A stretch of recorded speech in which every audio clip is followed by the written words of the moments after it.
Hi there, it's Eddie from StyleSightings.com, and I'm here today with another Style Sightings TV episode. Today in Stockholm, Sweden, down here by the harbor with Ida Pick. Hi Ida, how are you? Hello, I'm alright. You are alright? Mean. You're mean? Yeah. Why are you mean? I'm naturally mean. You're naturally mean. Yeah, Were you born that way? I was born that way. Yeah. Have you gotten meaner since, or?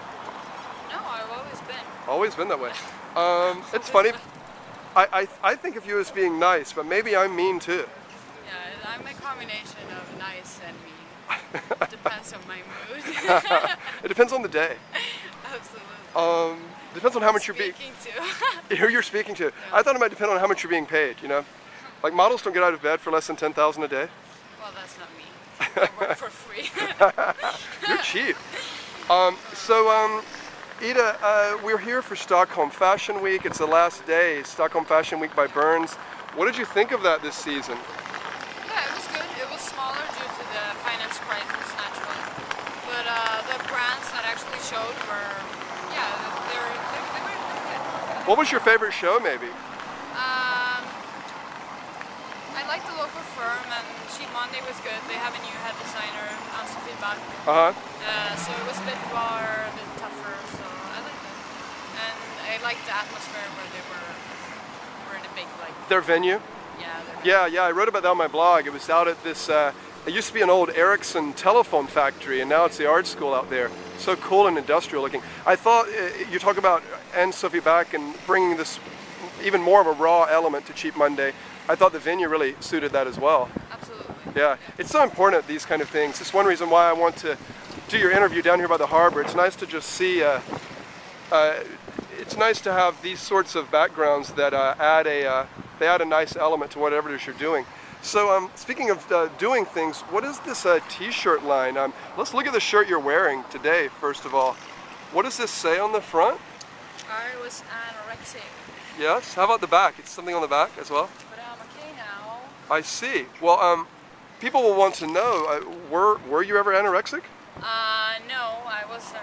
I've always been really skinny, but I've been working as a model for a few years, and I think even though you're not a model, most girls have some sort of issue with food, you know, and when yes. you're a model, it's even more. You always get comments like, you should be fatter, you should be skinnier, you can't have these tights, or you know, and also from other people around you. It's, if you're a model, it's sort of okay to make comments on your body. It's like you're a Barbie. It's like you're not a real person. Exactly. And you're not really going to have feelings hurt.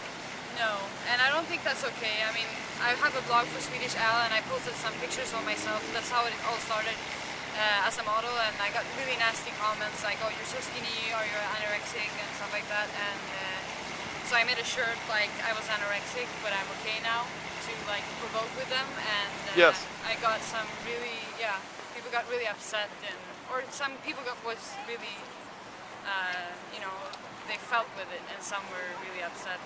And I don't think it's okay. I don't think you should say, I don't think you should say that someone is fat, and I don't think you should say that someone is skinny or anorexic. But it's more okay to say that someone is anorexic than that someone is fat, and I wonder why.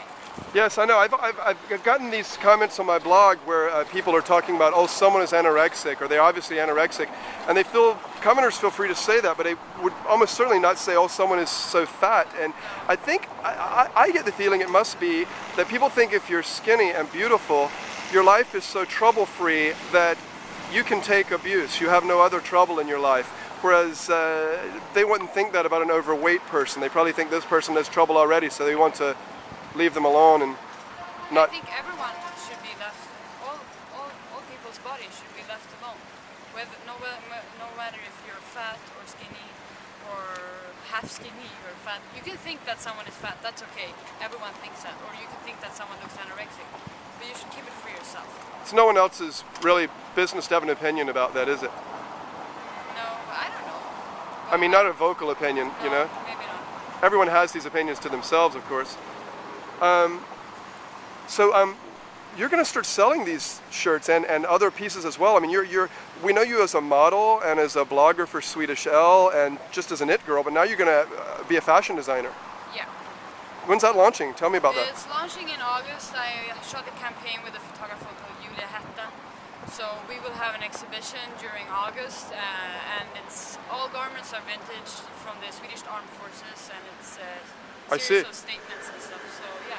So you've taken the vintage garments and you've made your clothes with those garments as the basis. Yeah. And Great. That's ethic, economic, and environmental choice. And that's launching at Juice? Yeah, at Juice, and we will sell them at Club Nato. We sell them in all different shops. Like, Oh, great. just we have to choose some of them because it's a limited edition, so I've signed every piece and Oh, I see. numbered them. So.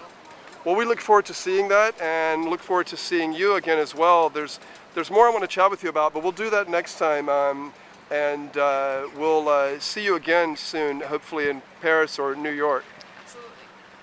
Bye, Edith. Thanks a lot.